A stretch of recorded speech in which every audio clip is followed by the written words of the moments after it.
mi m'agradaria començar compartint-vos la història de la Paulette. La Paulette és una dona jove, energètica, més o menys de la meva edat, que viu al sud-est de Madagascar i està organitzada amb la xarxa de dones del món rural. La Paulette, com la majoria de gent del seu país, al voltant del 70%, no té accés a l'electricitat.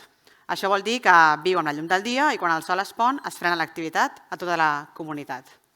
A més, al sud-est de Madagascar, on viu ella, fa molts anys que pateixen sequera persistent i això ha afectat molt la manera de conrear.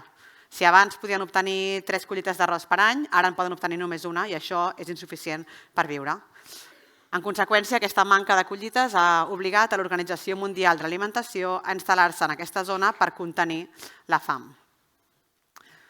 La història de la Paulette ens serveix per demostrar que el canvi climàtic és una realitat palpable i existent. I, de fet, no ho és només allà, sinó també aquí, a Catalunya. Suposo que recordareu com l'any passat també teníem sequera persistent aquí i ens recomanaven constantment que reduíssim el consum d'aigua o hi havia qui es queixava de que no podíem omplir les piscines. També suposo que recordareu com vam patir les conseqüències de les inundacions derivades de la Dana que van arrasar el País Valencià i es van emportar més de 200 vides. I aquests fenòmens sabem que estan relacionats també amb l'exacerbació del canvi climàtic. Però és que a altres llocs del món també el pateixen i, de fet, aquest any hi ha hagut més de 1.500 persones que han mort per inundacions catastròfiques al sud-est asiàtic i això també és conseqüència del canvi climàtic. Però si tornem una mica a la història de la Paulette i de Madagascar i us deveu estar preguntant per què jo, aquí, us estic parlant ara de Madagascar. Doncs perquè el 2024 vaig tenir el privilegi de poder viatjar i visitar aquesta illa de l'Oceà Índic com a investigadora de l'ODG, l'Observatori del Deute en la Globalització, que és l'entitat on treballo des de fa uns anys. A l'ODG, entre altres coses, el que fem és mirar d'investigar quines són les causes de les injustícies derivades de l'emergència climàtica. I ara pensareu per què parlo d'injustícia quan parlo d'emergència climàtica. Doncs perquè sí, l'emergència climàtica és un fenomen extremadament injust i us ho explicaré amb 3 motius. La responsabilitat històrica diferenciada, els impactes desiguals i la desigualtat en l'ús dels recursos. Com sabreu, suposo que això ja ho heu estudiat, el canvi climàtic és la conseqüència directa de l'acumulació de gasos d'efecte hivernacle a l'atmosfera que no permeten que la llum solar, quan entra, retorni i, per tant, es va incrementant la temperatura de l'atmosfera terrestre. Com més gasos es concentren a l'atmosfera, més incrementa la temperatura del planeta. Aquesta concentració de gasos ha augmentat exponencialment, sobretot des del que es coneix com la revolució industrial, però és molt important aquí entendre qui ha produït aquests gasos d'efecte hivernacle.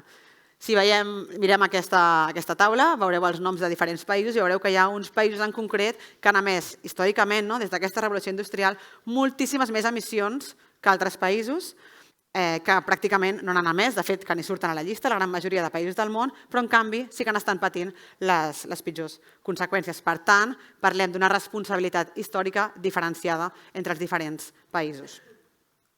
En segon lloc, aquí veiem també la desigualtat entre la responsabilitat de les emissions. El canvi climàtic no el pateixen totes les zones del planeta per igual. Això és conseqüència també de la ubicació geogràfica i de com funciona el sistema Terra, que, com veiem aquí, veiem que hi ha uns països que són molt més vulnerables a patir aquests impactes negatius de l'emergència climàtica, sobretot a les zones del voltant dels tròpics, però també destaca la zona del Mediterrani, i aquí és on vivim nosaltres. A banda, els recursos dels quals disposem per fer front a aquesta emergència climàtica també determinen com patirem els efectes. I aquí de nou veiem que uns països que són més rics, vol dir que tenen més recursos, es poden adaptar millor i preparar-se pels impactes de l'emergència climàtica i en canvi els països més empobrits, que tenen menys recursos, en patiran també uns efectes més severs. I en tercer lloc, és que la injustícia encara va més enllà, perquè els països que s'han enriquit ho han fet també a través de l'explotació de recursos d'arreu del món.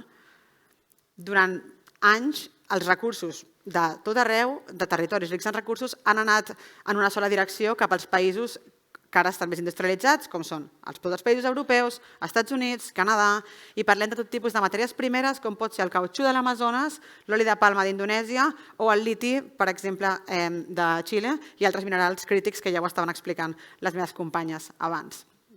Per tant, veiem que hi ha unes poblacions de territoris rics en recursos que pateixen els impactes de l'extracció, mentre que uns altres països que no pateixen aquests impactes sí que se'n beneficien i a sobre es van enriquint a través de l'ús d'aquests recursos. Ara, amb les polítiques que es proposen per combatre el canvi climàtic, les que s'han conegut com el que es diu transició verda, està en risc repetir aquests patrons de vulnerar els drets on s'extreuen els recursos per beneficiar unes poques economies. I exactament és amb això amb el que s'està trobant la Paulette, que us comentava abans. Al costat de casa seva, a Madagascar, volen obrir una mina de terres rares, que les terres rares són un grup de minerals crítics considerats primordials per construir algunes tecnologies renovables, i la Paulette diu no.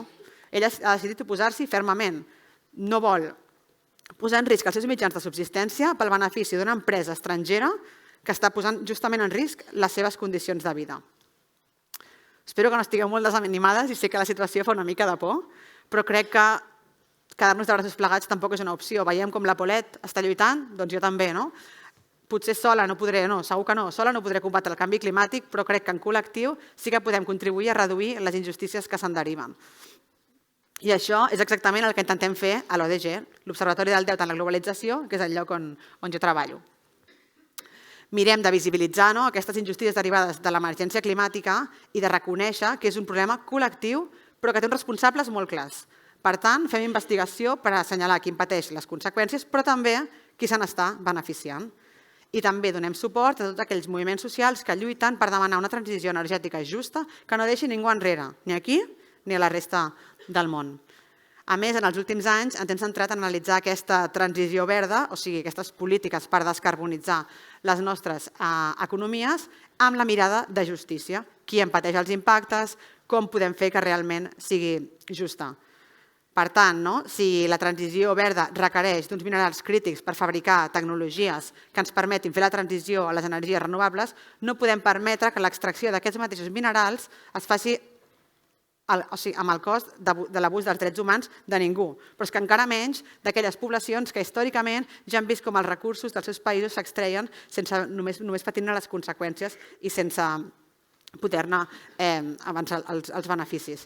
I també ens hem adonat que la transició energètica, perquè sigui justa, ha de garantir que tothom al món tingui, primer de tot, accés a l'energia i després ens plantejarem com es produeix aquesta energia. I això vol dir que també a Madagascar han de poder tenir accés a l'energia en el seu dia a dia. Ara ve aquesta pregunta de què podem fer nosaltres davant d'aquesta situació tan complexa. Jo us puc dir una mica el que fem nosaltres a l'ODG i segur que hi ha moltes altres coses, una mica per canalitzar aquesta frustració, la frustració per les injustícies que pateix la Paulette, la resta de poblacions del món, però també per la preocupació de que nosaltres aquí volem poder assegurar-nos un futur digne en una ciutat amb condicions de vida que siguin desitjables i que ens permetin continuar amb les nostres vides. Algunes idees del que podem fer. A títol individual podem, sembla senzill, canviar d'hàbits. Abans també donaven idees. La Júlia, podem comprar joieria responsable. Doncs també podem mirar de pensar en el nostre dia a dia quines decisions prenem que podríem prendre diferents per reduir, d'una banda, l'ús dels combustibles fòssils i també el consum desmesurat. Plantegem-nos si aquest trajecte que hem de fer amb cotxe és necessari, potser no cal fer-lo, i si l'hem de fer, si hi ha alguna alternativa, es pot anar amb tren, es pot anar amb bicicleta. Segur que estic dient coses molt òbvies i ens n'acudiran moltes més, però hi ha petits canvis que tenen un impacte si se sumen amb els canvis de cadascú. Potser l'estiu no cal que ens n'anem de vacances a l'altra punta del món amb un avió, que també és molt contaminant, sinó que podem pensar altres maneres de passar el nostre temps lliure que també poden ser satisfactòries.